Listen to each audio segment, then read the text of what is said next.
उपद्रष्टानुमन्ता च भर्ता भोक्ता महेश्वरा परमात्मेति चाप्युक्तो देहेऽस्मिन् पुरुषः पदा। এই শরীরে আরেকজন পরম পুরুষ রয়েছেন, যিনি হচ্ছেন উপদ্রষ্টা, অনুমন্তা, ভর্তা, ভোক্তা, মহেশ্বর এবং তাকে পরমাত্মাও বলা হয়। তাৎপর্য: এখানে বলা হচ্ছে যে পরমাত্মা যিনি সর্বক্ষণ জীবের সঙ্গে থাকেন, তিনি পরমেশ্বর ভগবানের প্রকাশ। তিনি একজন সাধারণ জীব নন। অদ্বৈতবাদী দার্শনিকেরা যেহেতু ক্ষেত্রজ্ঞকে এক বলে মনে করেন, তাই তাদের মতে জীবাত্মা ও পরমাত্মার মধ্যে কোনো পার্থক্য নেই।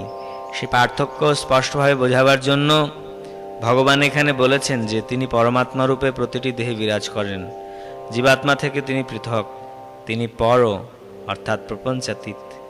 জীবাত্মা কোনো বিশেষ ক্ষেত্রের কার্যকলাপ উপভোগ করে থাকেন, কিন্তু পরমাত্মা সীমিত ভোক্তা বা দেহের কর্মফলের ভোক্তারূপে থাকেন না। তিনি বিরাজ করেন সাক্ষী, পর্যবেক্ষক, অনুমোদনকারী ও পরম ভোক্তারূপে। তার নাম হচ্ছে পরমাত্মা, জীবাত্মা নয়। তিনি প্রপঞ্চাতীত।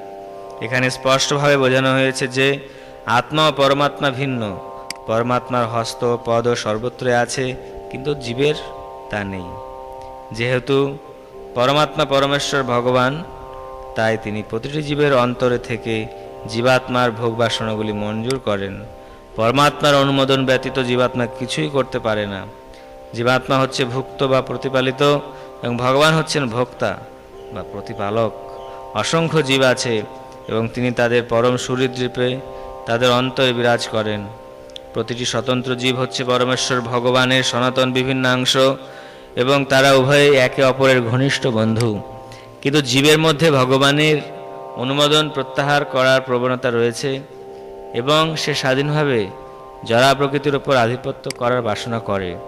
যেহেতু তার এই প্রবণতা রয়েছে, তাই তাকে বলা হয় পরমেশ্বর ভগবানের তটস্থা শক্তি। জীব ভগবানের জড়াশক্তি নতুবা তার পরাশক্তিতে অবস্থান করতে পারে। যখন সে জড়াশক্তির বন্ধনে আবদ্ধ হয়ে পড়ে, তখন পরমেশ্বর ভগবান তাকে তার পরাপ্রকৃতিতে ফিরিয়ে নিয়ে যাবার জন্য তার পরম বন্ধু পরমাত্মা রূপে তার সঙ্গে সঙ্গে থাকেন। ভগবান জীবকে পরাপ্রকৃতিতে নিয়ে যাবার জন্য সর্বদাই উদ্গ্রীব, কিন্তু জীব তার যৎপর নাস্তি ক্ষুদ্র স্বাতন্ত্র্যের প্রভাবে প্রতিনিয়ত পরম চিন্ময় জ্যোতিস্বরূপ ভগবানের সঙ্গ প্রত্যাখ্যান করছে। তার স্বাতন্ত্র্যের অপব্যবহার করার ফলেই জীব এই জড়া প্রকৃতিতে সংসার দুঃখ ভোগ করছে। ভগবান তাই সর্বক্ষণ তার অন্তরে থেকে এবং বাইরে থেকে উপদেশ দিচ্ছেন।